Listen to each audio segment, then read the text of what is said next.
Hello humans, Master Dinnerflex here, bringing you low quality content you deserve, and today I'll be showing off the Agent deck. Now, this is not perfect, and this is not set in stone, but this is a much better idea of what I will be doing and what I think players will be gravitating towards whenever we get this deck. So, the strategy, as you can see, completely shifted to something different. Instead of like this wombo combo, like all-in combo deck, as you can see, it's taken a much more laid-back, relaxed, resource management kind of build. Now, well, this is going to look a little weird right now, but I'll explain everything, and hopefully you understand my choices, and also ignore the one Twin Twister. It made sense with my side deck, but I accidentally saved over my side deck with cards I wanted to talk about. So let's just get into it. Venus, the most powerful agent by far. You pay 1,500 life points to have 4 monsters on board. Even if they're Shine Balls, it doesn't matter because level 2 Life Harry it's very, very powerful. Then Triple Earth. What's really weird is last time I said this was like one of the worst starters. And, like, while it isn't a great starter, it isn't a great starter alone. It needs another card. But with, like, how this deck is played now, that's kind of okay. Because it and a fairy is, like, the combo you're going for anyways. Like, you don't even need to see Venus if you just have Earth and a fairy that summons itself. So there's, like, a lot of ways to make this really powerful, and like it is definitely the best turn 3 card. Like you just want to normal summon this. This is like your best normal summon, and like if you don't have this, then you're normal summoning Venus. But if you have this in Venus, you're gonna try to go for this. So very powerful, very important. It's a shame that it still needs Sanctuary to be face up. Unlike the new cards, that it can just be anywhere, but it is what it is. Still very good. Then Triple Neptune. This is the card that really... It's so interesting. Because, like, when you read it, it's a Reborn or just a, like, Marauding Captain summoned from hand. But the fact that whatever it summons cannot be attributed gives your deck a natural resilience to Nibiru, like I showed off in the combo. And just, like, you can summon all these big boss monsters and, like, Nibiru isn't a threat. There's just so much that this just won't be able to deal with. It's very cool. It also Searching Sanctuary in the Sky as a free resource is also very, very good. Because, like, most of the cards outside of Earth and Uranus, all they need to see is Sanctuary either on the field or graveyard. So, like, you can discard the Sanctuary in the Sky you search with it. It doesn't have to be on field for you to get the full value out of it. Like, it's just where 90% of the value is. But if you want to control a face-up Sanctuary, Lost Sanctuary is that. So you can, like, discard the actual Sanctuary for free. It's fine. And then one Uranus. It's not a very good combo piece. It's definitely something you want to search. You don't really want to draw this in any scenario where you don't have Sanctuary, and since we've got a lot more to Lost Sanctuary, it just sits in your hand for a turn, and that's not really ideal. So I cut it all the way down to 1 just because it's a level 5 searchable tuner. It also increases the number of agents and overall fairies in your graveyard, which is nice. But definitely having a level 5 searchable tuner is really important for Savage Dragon, which some combos go into. And then this also just being a very strong follow-up. Because it's 2,200 free summon level 5 tuner, they have to deal with it kind of quick. And then we got Jupiter. This is definitely a very weird one, because like you could probably just cut this entirely and not notice the difference. But I do like its ability to push for game a lot easier. And copying this with Master Flare is something I do more than Venus. Like, having the ability to just grab all your banished fairies is so powerful at DDR. So I definitely think this is very good. Should you play it in the most optimal list? Maybe. It is definitely up for discussion, but I wouldn't be crazy if you did. I wouldn't call you crazy if you didn't play it. And then the three shine balls. Yeah, it's a level 2 normal monster. It's about that good. And then 2 Master Hyperion and 1 Majesty Hyperion. So, this is another card that Sanctuary needs to be up for you to get the full effect. But this one I don't believe is. But anyways, both of these serve a very similar purpose. It's just Majesty always serves that purpose, whereas Master Hyperion only serves it for a limited time, but is a lot more destructive and board breaking. By the purpose I mean is it just summons a big guy, like a direct immediate threat. Because Master Hyperion is going to just pop.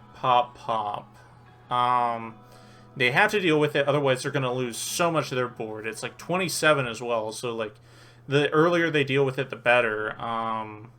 So it's just like it forces them to use a card like pretty much immediately, and it being a level 8 for your level 10 synchros is important. And then Majesty is very similar to that, and you wouldn't really think it because it only interacts with the graveyard. It has less attack, but this one can bring itself back from the graveyard. But another effect that I mentioned in the combo, but I really want to go over, is you can effectively win the game off of your opponent hitting themselves. Because what I mentioned is that all battle damage you take from fairies is also inflicted to your opponent. And if you have Sanctuary in the Sky, it means your opponent just takes any damage from any battle phase where you're just running monsters into their stuff. It pretty much means when you start getting them low, this is just a Gaga Cowboy at some point. Because this card, Sacred Water of the Sky, it has an effect in the graveyard where if a monster that lists Sanctuary in the Sky would be destroyed in battle, you can banish this instead. So what you can do is like you can summon this and like summon just a really weenie like fairy like Earth or Neptune that lists Sanctuary, and then you can run it just straight into whatever, and your opponent just takes a whole bunch of damage. And then this guy isn't very big either, so you can push for more damage, and it pretty much forces your opponent, whether they like it or not, to respect Majesty is a pseudo Gaga Cowboy. Like, that being a threat is something you wouldn't really think of normally, because that affect's like, that's a whatever effect. But, like, when you're actually playing the game and your opponent's paying all their life points to activate their cards, or you've been pushing with Hyperions, summoning Majesty Hyperion when they have a big monster and just normal summoning a weenie guy, that makes your opponent sweat. Like, that is terrifying, because you can eventually get to a point where you can just have this up and, like, put Arclight or a one use, 0 use Apollosa in attack, and your opponent's ability to attack over anything doesn't exist anymore, because if they do, they lose. Like, that has happened a lot. The hitting yourself strategy with this card has come up more than just a few games. It's a very interesting kind of like burn win condition of this deck. When resources start getting really low, you can just push with this guy into like their big blockers or big monsters, and they're just taking all the damage. There's even been scenarios where where I'd like summoned my guys even when I didn't have Sanctuary up, and just started attacking to inflict damage to both of us, because I was ahead and the game state was getting super simplified to the point where my opponent couldn't attack over anything anymore because of Majesty, and I just put up a few negates and like 1 or 2 more negates, and like my opponent couldn't play, because even if they outed all my negates, they had no way to just attack over Majesty and not die. So that is something very important to keep in mind, is this guy, not only is it a good extender and good boss monster and a good way to disrupt the opponent, it also has the Gaga Cowboy win condition, where sometimes late game, just attack and you win. So keep that in mind. This is one someone was mentioning, and this card's very strange. So it is Protector Soul, whatever that name is. If this card on the field is destroyed by a battle or card effect, you can target a monster you control. It cannot be destroyed by battle that turn. Never used it, not honestly. But here's its real effect. This is the one you want to actually bother with. When a fairy monster activates its effect on field, at the resolution in a new chain, you can special summon this card. It kind of sucks that it happens in a new chain, because if it didn't, this card would be nuts. Literally just insane. But no, it activates in a new chain. But that's fine, because it doesn't need the fairy to stay there or even resolve. So, like, if I normal summon Earth, activate its effect, and they, like, go Savage, or, like, they strike it, I can still special summon this card. And its other effect is you can target a face-up card your opponent controls and a attack position monster you control, banish their card, and change that card's battle position. But that can include itself. So if you summon it after your thing gets, like, striked, it can still use its own effect. Like, you can push for 24 and then banish, like, whatever floodgate they're doing. So this is very good. It's a very good extender and an insane extender going second. So, yeah. I would say 3 of this might be too many, because unlike other extenders like it, where it just wants you to summon the monster, this one needs you to activate an effect. So you can't just, like, summon a Dead Shineball or a Jupiter and it do anything. So that's something you might need to keep in mind. So playing 2 of this might not be the worst thing ever. But yeah. Then Corbane, this is like a true absolute starter. You could even play Light Stage if you wanted to, because that's got a very good effect. But yeah, Corbane, no monsters, just special summon it, and it's a fairy starter, so if he's just summon Earth, you have, like, full combo with that. And then finally, 3 Orange Light. Definitely there are better hand traps, but there are not better hand traps that are fairies. The level 2 tuner thing actually matters, because all this thing, it's a very, very good level for tuners in this deck, especially when it comes to, like, Master Flare. And it just negating hand traps is nice. Even though this deck has gained a big resistance to hand traps, it's still very nice to have, and it's still such an insanely powerful effect. And then for the spells, Sacred Water, activate it. Either activate Sanctuary in the Sky from your deck, or you search a monster that lists it in its name. Then, after resolving that effect, you gain 500 if you control Sanctuary in the Sky, and you gain 500 for each, like, Agent and Hyperion you control, so very cool. And the other effect I mentioned, if any monster that lists Sanctuary would be destroyed in battle, you can just banish this instead, so very cool. Chorus from the Sky, this is another thing I was mentioning earlier, where I thought it was going to be pretty terrible, but it's not that bad. Pay 1,000 life points, target a fairy monster in your graveyard, add it to your hand, then if Sanctuary is on the field or in the graveyard, you can add back a Sanctuary in the Sky card or card that lists in its text. Something interesting is it doesn't say monster, it says card. Now, you might be wondering, well, how are you going to banish a Sanctuary card? Well, Majesty Hyperion can banish from either player's graveyard. So what you can do, this is probably going to come up very, very rarely, but you can summon Majesty, banish a fairy to, like, banish a Divine Punishment, and then activate this to grab back Divine Punishment and then, like, Earth. Like, that's a possibility. I can see that happening, but it'd be very uncommon. But if you were to do that, it can actually add back another copy of itself. Like, let's say you're playing 2 Chorus, which I would never do this. Just so you know, but this is an option, I guess.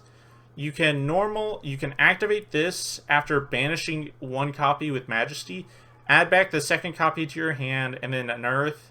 And then next turn, you just do the same thing, and you can probably loop these infinitely, but I don't see a point in doing that, because that would require a very, very grindy game state, but that Majesty Hyperion itself kind of prevents those from happening, so I would definitely just play one of these, unless you're just crazy. Sanctuary in the Sky, yeah, it's the most Garnet spell of all time. But I guess all your cards get extra value from it, so it kind of pays for itself in that kind of way. Twin Twister, This made more sense with the side deck, but I accidentally deleted it to put in the honorable mentions. Then Called by the Grave, this was the 40th card. Not even joking, it's a 40th card.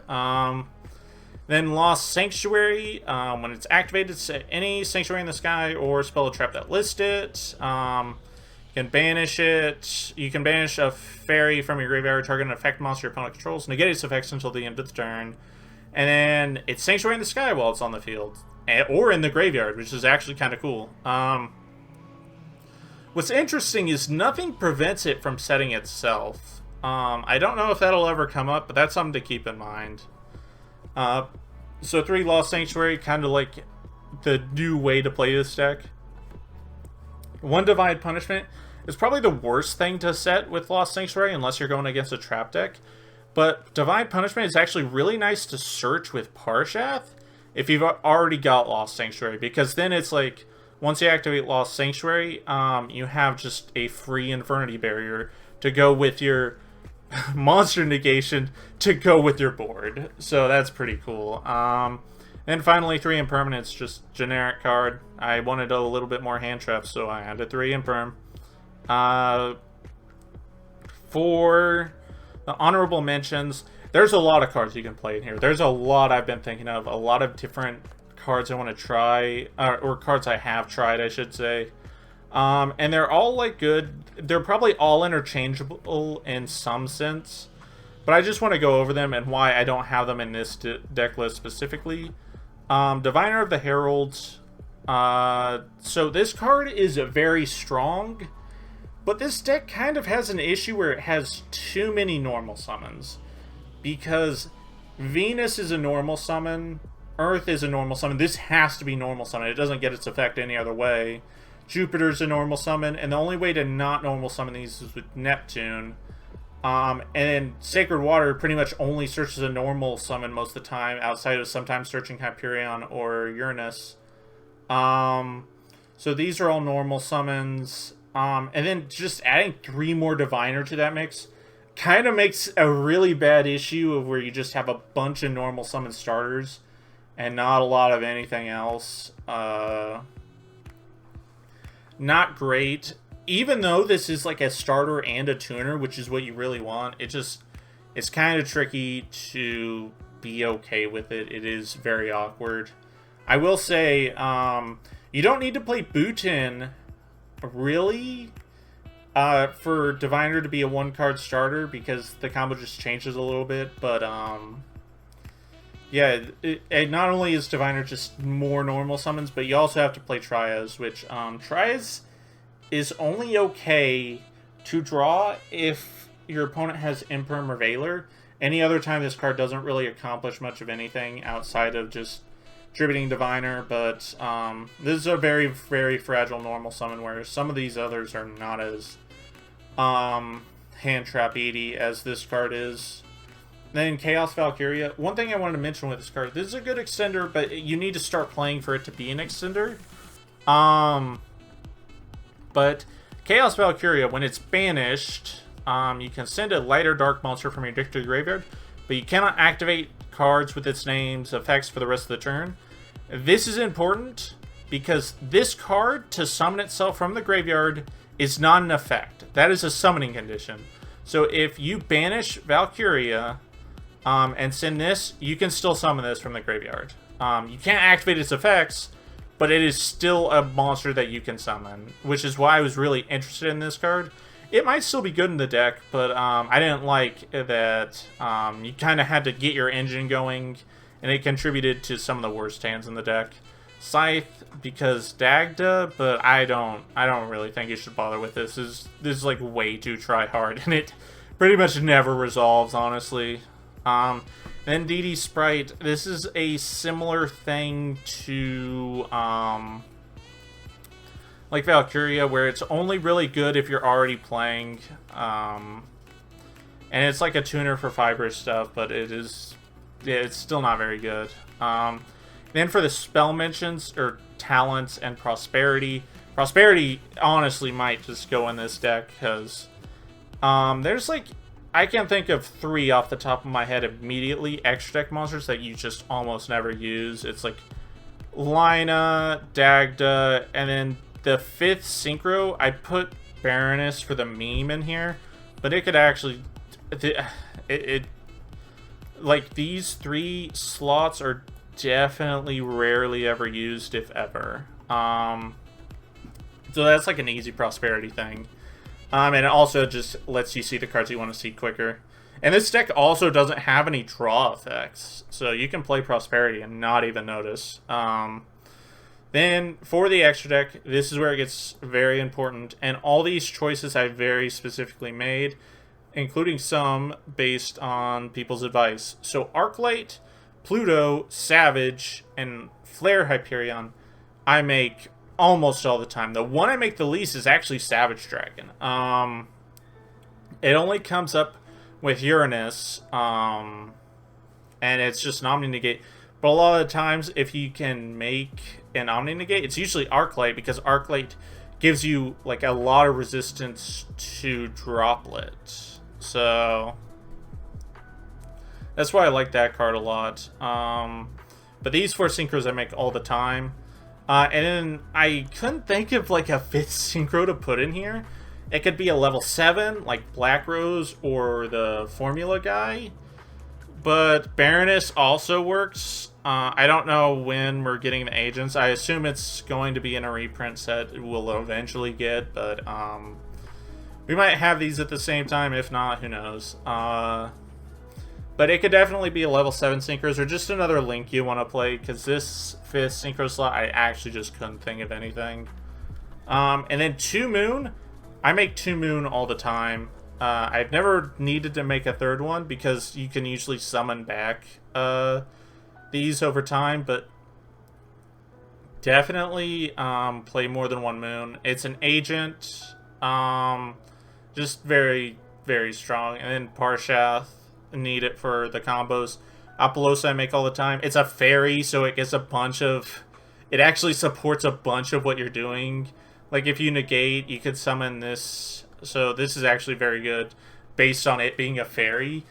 So that's pretty cool. And then Salomon Great Almirage, just to turn Earth into a Link 1, for then Neptune to revive the Earth to make Fibrax. Now, I don't do this combo a lot, because Fibrax doesn't contribute to a lot. And I didn't want to play fiber pieces like... the Despot or the Phantom Beast. I really just didn't want to do that because this deck already has trouble. Like, before you even build this deck, you're playing 3 Shine Balls. So you already have dedicated 4 actually, because of Sanctuary in the Sky. 4 cards in your deck are already Garnets. I don't want to add more to that equation. It's just way too much. But what Fiber does is you actually just leave it on board and it'll tag out into Pluto. Because this is actually a tuner. So you just have a Book of Moon on the field. So that's pretty cool. Dagda, I've never used its effect. The point of this card is not to use its effect. The point of this card is that it is a Link 2 fairy that can be made with things not fairies. Someone in my comment section pointed out that if you like get Nibiru in this one specific scenario, if you just play this in your extra deck, it completely ignores that. It completely undoes that idea. So I'm just putting it in there. This is definitely one that like will come up once in a blue moon, but like there are only 12 slots in this extra that actually matter. Lina, I guess it does things. Nightmare Phoenix to out floodgates, and access code to push for game and deal with stupid towers monsters. So yep, that's about it for the deck. Thank you all for watching. Hopefully you enjoyed this video. I really like this deck. I think it's going to be very good. I don't know when we're getting it. I don't know what the meta will look like when we get this, but I hope this is a very good template for you guys, for you to experiment with the deck yourself. I know I've been talking about it a lot. I've been doing a lot of combos for this, and I hope this sells people on the idea of testing this deck, because the OCG wasn't results for a while because they literally didn't have them until today. Like, these cards weren't out in the OCG until like 5-something hours ago, so we couldn't look at OCG results for what they were doing. So we just had to figure out what we're doing for ourselves, and I think this might be a good approach to the deck. It definitely can play this much more reserved strategy, but still end on a lot of disruptions, and then just push for game the following turns. So definitely keep your eye out on the cards on these. I have nothing else to say. I hope I've shown you everything this deck can do, what it's trying to do, what we want to do. Very cool deck, very cool combos, just all the neat stuff. I can't wait to get it. But yep, that's about it. Thank you all for watching, and remember, Master Dinnerflax will take your soul.